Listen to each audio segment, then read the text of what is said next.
There are so many people behind drivers to create a Formula One team. They have to employ the best of the best to ensure championship for the team. Racing teams have to lug around hundreds of people during every race. That's why adding new places on the calendar is a bit controversial to drivers and their fans. Imagine how expensive it is to bring all these people around the world. Formula One teams aren't all the same, you know. It depends on the team budget whether they have a big or small team. Formula One is a really expensive sport.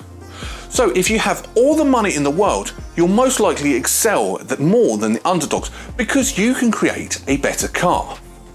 Team owners come from extremely wealthy families, just like Aston Martin, formerly known as Racing Point, which is currently run by Canadian billionaire Lawrence Stroll, who is worth over $3.2 billion.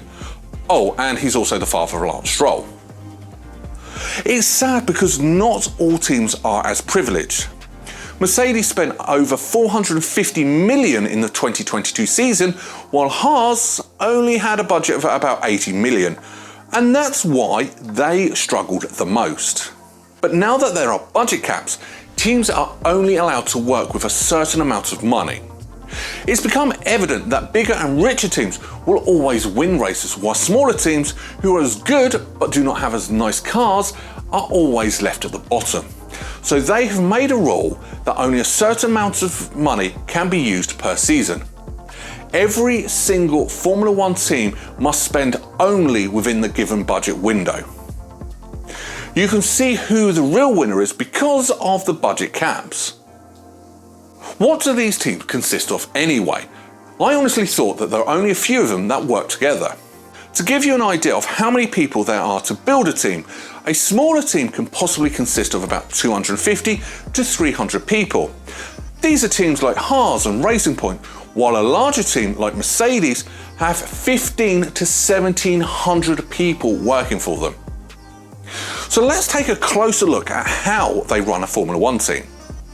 Every team is made up of different people with a lot of important roles. If just one of them is missing, the whole team will not function properly. Of course, you do have your drivers. They're the most important in the whole team as they drive the car around the track, representing everyone else. They usually get paid the most too, but they kind of deserve it because they sacrificed their whole life for it. Drivers have been training since they were kids. They work hand in hand with race engineers throughout the race to get instructions and advice, and sometimes they joke around too. It's not all serious. They both just need proper communication, and with race engineers, there's data analysts.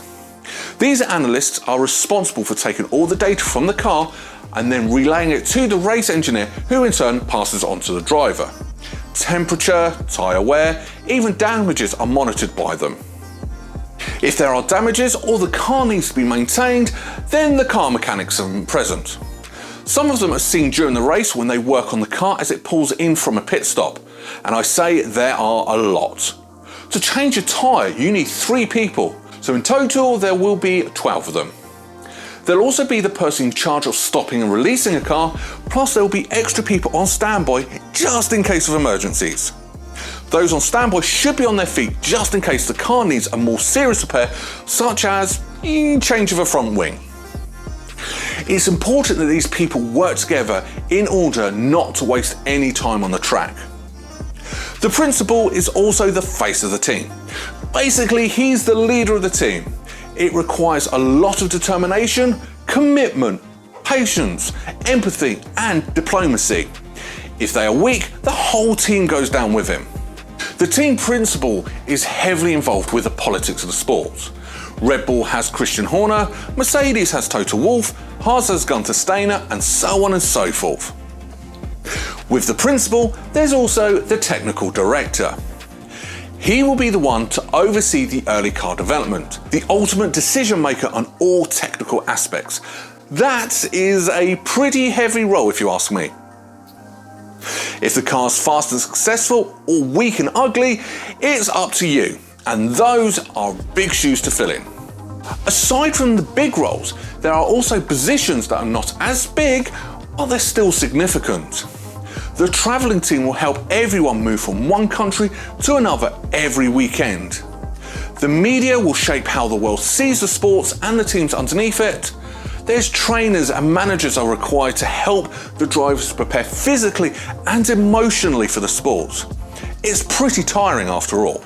Even if it's a big group, it's still probably tight-knit because they can't work if they don't know each other. It must be heartbreaking when one of them has to be let go or if the team is to be turned over. Teams and their dynamics can change due to sponsors, owners and rules. Drivers also have their contracts. Michael Massey, the former race director of Formula One, was recently fired because of the decisions he made during last year's championships. He decided to first not allow laps cars between race leader Lewis Hamilton and second place driver Max Verstappen to pass the safety car on the last lap sprint to the finish, only to retract that statement. Max Verstappen won with his fresher tyres because he was able to overtake Hamilton, who was a 7-time world championship.